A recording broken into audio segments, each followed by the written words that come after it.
कहानी बुढ़ापे का सहारा कौन। शहर के सबसे पॉश इलाके में एक आलीशान बंगला था जिसके बाहर बड़े बड़े अक्षरों में लिखा था आनंद भवन। यह मकान सेठ दीनदयाल का था, जिन्होंने अपनी जिंदगी भर की मेहनत और खून पसीनों की कमाई से अपने तीनों बेटों विवेक, विकास और विशाल को पढ़ा लिखाकर बहुत काबिल बनाया था।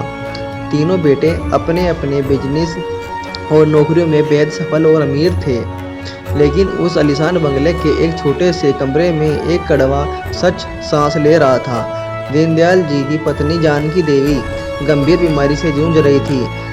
दीनदयाल जी खुद भी काफ़ी कमज़ोर हो चुके थे। एक दिन तीनों बेटों ने मिलकर एक ज़रूरी बैठक बुलाई। तीनों ने अपने अपने तर्क रखे। पापा की बीमारी का खर्च बहुत ज़्यादा बढ़ गया है। दूसरे ने कहा, हम दिन रात बिजनेस में व्यस्त रहते हैं, हमारे पास इनकी देखभाल का समय नहीं है। तीसरे ने कहा, घर में मेहमान आते हैं तो यह अच्छा नहीं लगता। अंततः तीनों बेटों ने सर्वसम्मति से एक निर्णय लिया। पिता को एक शहर के एक दूर दराज वृद्धाश्रम में भेज दिया जाए।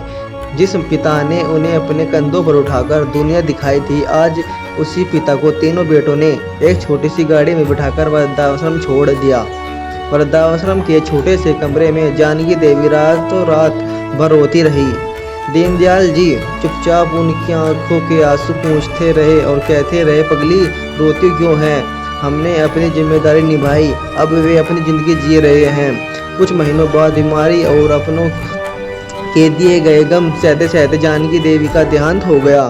पत्नी के जाने के कुछ ही हफ्तों बाद दीनदयाल जी ने भी दुनिया को अलविदा कह दिया। जब बेटों को खबर मिली तो वे लोग दिखावे और अपनी साख बचाने के लिए वृद्धाश्रम पहुँचे। वहाँ के मैनेजर ने बड़े सख्ती लहजे में तीनों भाइयों की तरफ देखा और एक लिफाफा निकालते हुए कहा, आपके पिताजी के जाने से पहले वे आप तीनों के नाम यह आखिरी खत छोड़ गए थे। तीनों भाइयों ने उत्सुकता और थोड़े अहंकार के साथ खत खोला। खत में लिखा था, मेरे प्यारों बेटो, जब तुम यह खत पढ़ रहे होंगे तो मैं तुम्हारी माँ के पास जा चुका हूँगा।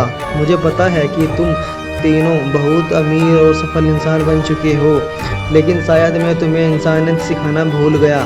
तुम सोचते होंगे कि मैंने अपनी पूरी ज़िंदगी जायदाद घर तुम्हारे नाम क्यों कर दिया, क्योंकि मुझे लगा था कि शायद संपत्ति के बदले मुझे तुम तीनों का थोड़ा सा समय और प्यार मिल जाएगा, लेकिन मैं गलत था।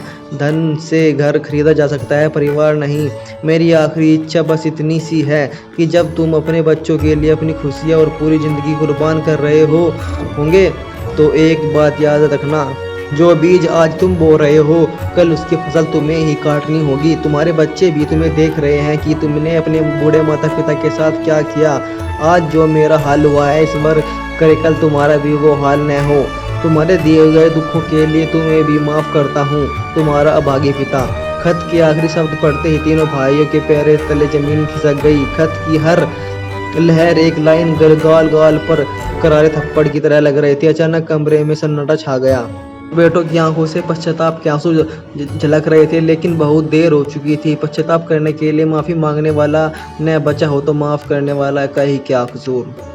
दोस्तों, माता पिता दुनिया की सबसे बड़ी संपत्ति होती है। पैसों से आप दुनिया खरीद सकते हैं, लेकिन माँ बाप का प्यार नहीं, उनका आशीर्वाद दोबारा कभी नहीं खरीदा जा सकता। प्लीज़ दोस्तों, अगर आपको इससे कुछ भी समझ आया हो, इस वीडियो पर कमेंट कीजिए और लाइक कीजिए। धन्यवाद।